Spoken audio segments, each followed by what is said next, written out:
Welcome to Entertainment, the channel that promises entertainment but never delivers any.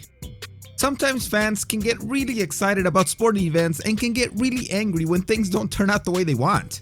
And then you mix alcohol with those emotions and you can create a dangerous situation.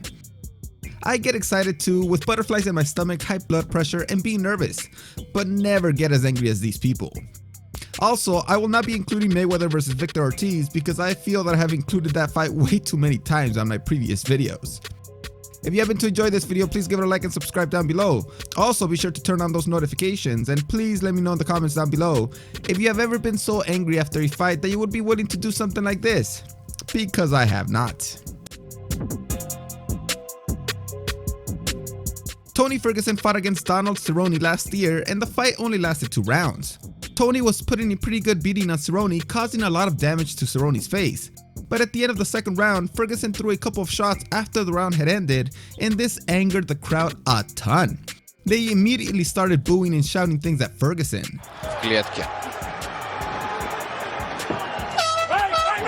Немножко тут, конечно, нарушил.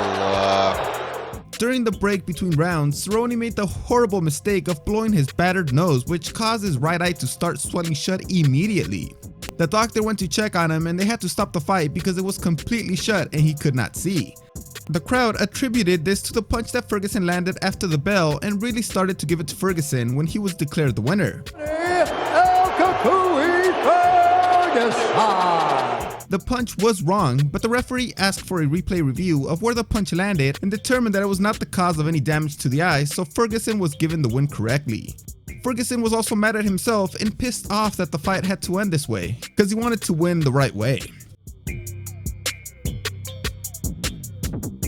The most anticipated fight of the last 50 years happened back in 2015 when Floyd Mayweather Jr. finally accepted the fight with Manny Pacquiao.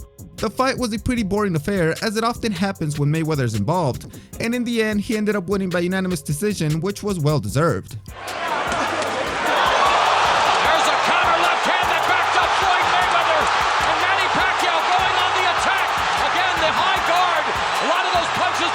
The fans were furious during and after the fight, but this time it was because Pacquiao did not disclose the fact that he had suffered an injury weeks before the fight, which many people believed affected his performance.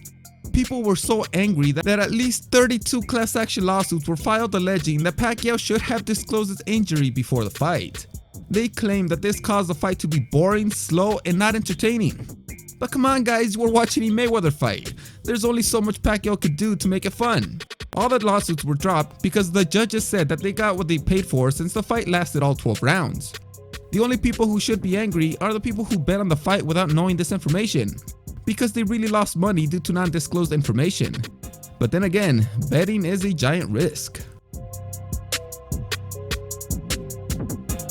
This fight is assumed by many to be a fixed fight. This was a boxing fight between Danny Green and Paul Briggs. Chip on hold, Paul Briggs, 3.5 years in boxing retirement in the red and white trunks. He is going to come out headhunting. And Briggs had retired in 2007 but decided to come back for one more fight against Danny Green in 2010 in Australia. The fight ended in the first round in only 29 seconds. Everyone was furious after the fight, including the opponent Danny, who thought Briggs took a dive and called him unprofessional before the fight since he showed up and weighed 8 pounds over the agreed upon weight. The fans were obviously angry at this farce and some threw some stuff at Briggs as he left the ring, but nothing compared to Mexico's events.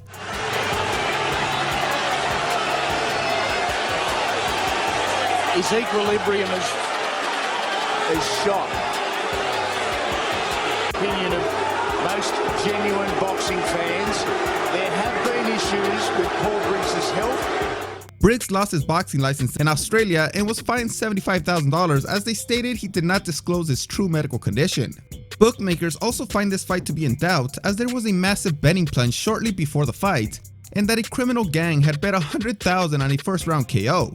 Briggs is a piece of shit in my opinion, as he most likely took a dive in this championship fight, which is even more despicable. Andrew Golota and Bowe faced each other for the first time at Madison Square Garden in 1996. This was supposed to be a tune-up fight for Bowe, so he wasn't taking the fight very seriously, and Golota made him pay. And tells Golota, the fight may go 12 rounds.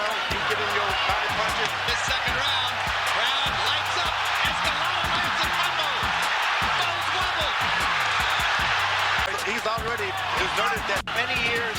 And he's looking to catch him with that left hook again. Hard left, hard right. Bowe wobbles into the corner. Golota was putting a good beating on Bowe and was pushing him around the ring the entire fight, but Golota had a very big problem. He hit below the belt way too many times.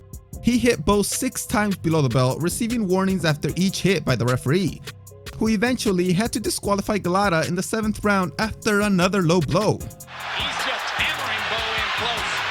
Just hammering it. There was another low blow. Down goes Bowe, and that's it. That's it. Great. It's a disqualification. It's time. Right after this happened, Bowe's team jumped into the ring and started attacking Golota, causing some serious harm to Golota and some members of his team. Some of Bowe's handlers will win after Lou Doof. Somebody's going to get hurt in there. Lou Doof is in trouble. Golota's fans were so angry by these crazy events that they also jumped into the ring and started fighting with Bowe's team, which resulted in a riot. In the end, 10 people were arrested, 8 cops were injured, and 9 spectators had to be hospitalized. They had a rematch later that same year, and Golota once again got disqualified for low blows, even though he was winning the fight once again. What an idiot. So for this one, I have seen the videos multiple times, and I'm still not sure who was right. Yair Rodriguez fought Jeremy Stephens for the first time last year, and with only 15 seconds into the fight, Yair accidentally poked Stephens' eyes and appeared to seriously hurt Stephens. A lot of people claim that he didn't actually poke his eyes, but others say that he did, and yet others say that he scratched his eyes, and the last one is what appears most probable.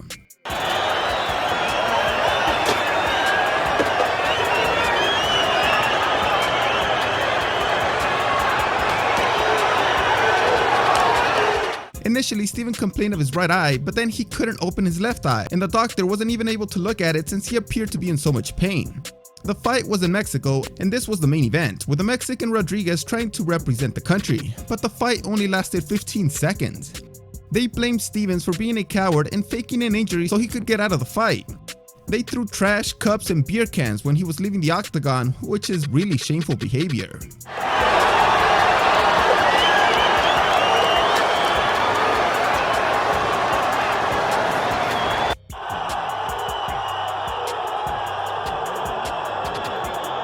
Then later, Rodriguez saw Stephens in the hotel and asked him if he was okay, but Stephens punched him instead of answering the question, which I guess he did it because he blamed Rodriguez for the bad treatment he had received from the fans.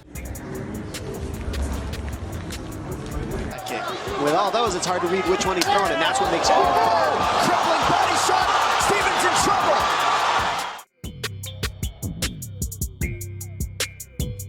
I think that most people wanted Chavez Jr. to live up to all the expectations that were placed upon him because he was following in his dad's footsteps, but he just didn't do it. It could have been that there was way too much pressure and he just collapsed under it, but his road to success was already paved, but he simply didn't take it. He lacked discipline outside the ring and, well, he didn't have much boxing prowess inside the ring either. People started to dislike him, and it all culminated when he fought Daniel Jacobs last year when he quit in his stool. He was doing pretty well in this fight, but as soon as Jacobs broke his nose, Chavez lost all momentum, and then came the worst moment in his boxing career. He refused to come out of his corner after the 5th round and quit sitting on his stool. In the middle of the ring, Les Melton was not coming over to check on Chavez Jr. This is over. The crowd was furious. I mean, why wouldn't they be after they supported him so much? They threw tons of trash onto Chavez as he was exiting the ring, and also misplaced their anger by throwing things into the ring when Jacobs was trying to finish his interview. Hopefully they learned their lesson and will not support him anymore, since he really doesn't deserve it.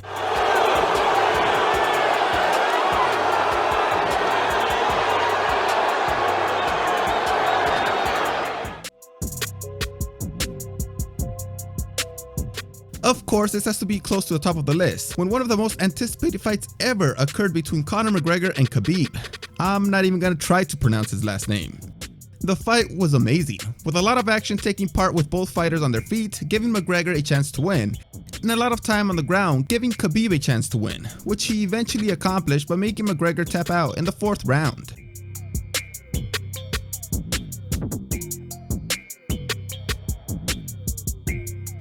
Then, Khabib acted like a pretty big douchebag. I understand that Conor and his team attacked him personally many times before the fight, but he settled the score by beating Conor in the octagon. He also didn't want to let go after Conor tapped out, which is a big dick move. Then he jumped into the crowd, attacking Conor's jiu-jitsu coach. The crowd obviously got angry after watching Khabib lose his mind and start attacking everyone. And they got even angrier after Khabib's team started attacking Conor.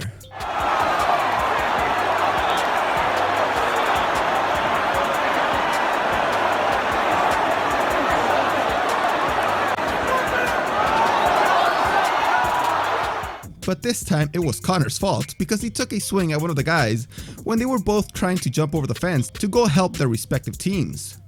This thing was insane, but I must say that in my opinion, this all lands back on Conor after he attacked the bus that Khabib was traveling on, where he injured another fighter and traumatized Rose Namajunas. Back in 2017, Colby Covington fought the number 2 fighter in his division in Damian Maia. This happened in Brazil and he beat him convincingly, but after he beat him when he was being interviewed, he kind of went a little crazy. Of course, the crowd was on Maia's side, so when they announced Covington as the winner, they started booing him like crazy. He also said some things about Brazil before this, saying that he was the king of Brazil and that all the women liked him. But that is just a joke. What he said here was really bad. For the winner, by unanimous decision, Colby Chaos Covington. I should have knocked him out. Brazil, you're a dog. All you filthy animals suck. I got one thing to say. Tyrone Woodley, I'm coming for you. If you don't answer the front door, I'm going to knock it in and I'm going to take what's mine. The crowd wanted to eat this man alive. Colby even said that he went into lockdown after this fight and had to be escorted by security in order to be able to leave the country safely. These comments of course got back to the Brazilian MMA fighters, and Fabricio Werdum attacked him in Australia while he was outside his hotel. Werdum sucker punched him and also threw a boomerang at him, and both hit him in the head. Werdum claimed he called him a filthy animal while walking past him in Australia, but I think that this goes back to those words he said in Brazil. I cannot fathom a reason to get this angry, other than when the fight ends too quickly and you spend good money to be there and didn't get your money's worth.